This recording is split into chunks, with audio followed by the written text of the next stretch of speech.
Bonjour et bienvenue dans ce nouveau décryptage. Aujourd'hui, on s'attaque à un univers absolument fascinant.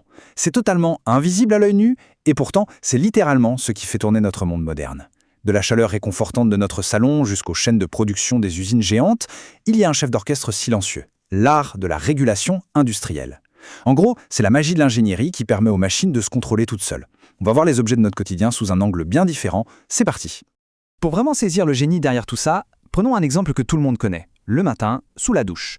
L'eau coule exactement à la température voulue, disons à bon 37 degrés bien confortable. Mais comment cette température fait-elle pour rester aussi stable? Si quelqu'un s'abuse à tirer la chasse d'eau à l'autre bout de la maison, la douche ne se transforme pas pour autant en jet d'eau bouillante ou en cascade de glace. Il y a forcément une mécanique bien cachée derrière ce confort qui nous paraît si banal. Alors, regardons ça de plus près. Avec un système classique, les vieux robinets, c'est de la gestion manuelle. On tâtonne, on tourne un peu le rouge, un peu le bleu, on ajuste dès que ça chauffe trop. C'est ce qu'on appelle un système à réaction humaine. Par contre, le thermostat intelligent, lui, c'est un vrai petit miracle technologique. On règle le bouton sur 38 degrés et boum, le mécanisme interne s'occupe de tout. Il chauffe, il mélange, il compense automatiquement pour maintenir cette température parfaite, sans qu'on ait à bouger le petit doigt. C'est ça l'essence de l'automatisation. Et en fait, cette petite histoire de salle de bain, c'est exactement la définition formelle de la régulation industrielle. C'est l'ensemble des moyens techniques qui permettent de maintenir automatiquement une grandeur physique à une valeur bien précise. Cette valeur idéale, dans le jargon, on appelle ça la consigne.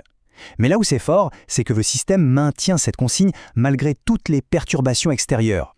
Une baisse de pression? Un courant d'air froid?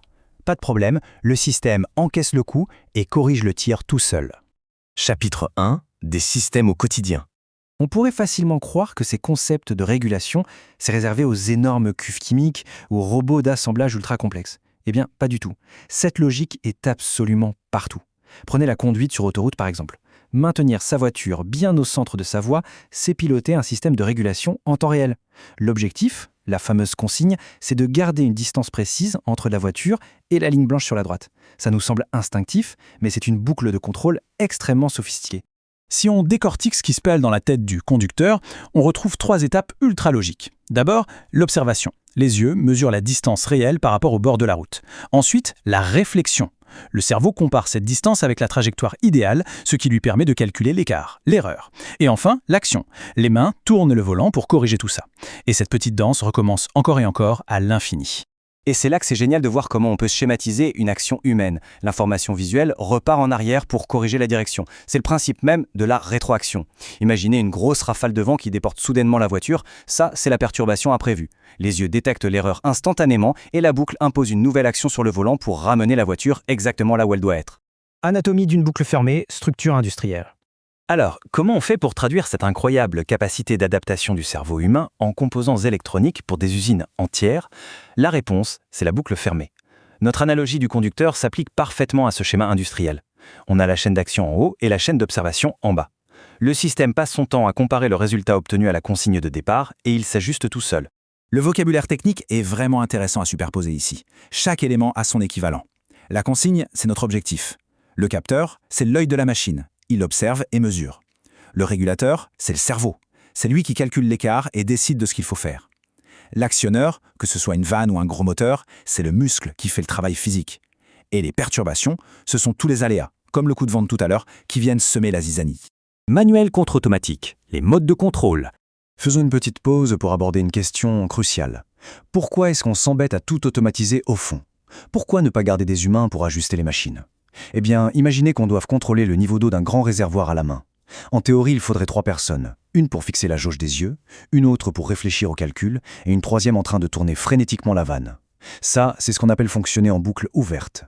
C'est lent, c'est super inefficace, on fatigue vite, et pour de la production industrielle, c'est juste impensable. À l'inverse, regardez l'élégance absolue de la solution automatisée. L'équipe humaine est entièrement remplacée par des composants qui se parlent entre eux. Un capteur flotte à la surface pour mesurer le niveau en continu, un régulateur électronique calcule la différence avec notre niveau cible, et une vanne motorisée s'ouvre ou se ferme toute seule pour gérer le débit.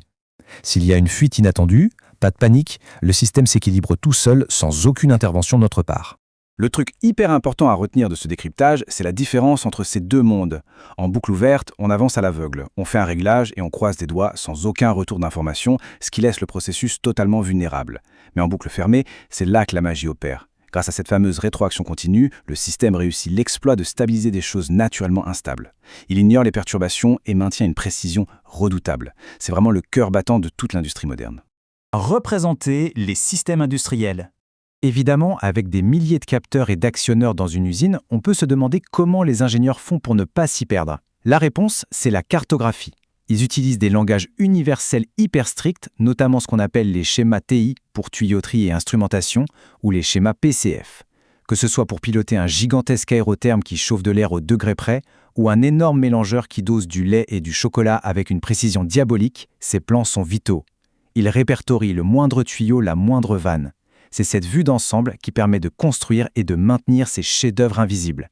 Alors la prochaine fois que vous remarquerez qu'un environnement semble incroyablement stable et équilibré, que ce soit la température parfaite dans une pièce, le régulateur de vitesse de votre voiture sur l'autoroute, ou même le goût toujours identique de votre produit alimentaire préféré, pensez-y. Il y a une boucle de régulation qui travaille dans l'ombre. Observer, réfléchir, agir. C'est simple sur le papier, mais c'est ce qui sculpte la complexité de notre monde. Et du coup, ça soulève une dernière question. Quels autres systèmes complètement invisibles régulent notre monde, à chaque seconde, juste là, sous nos yeux?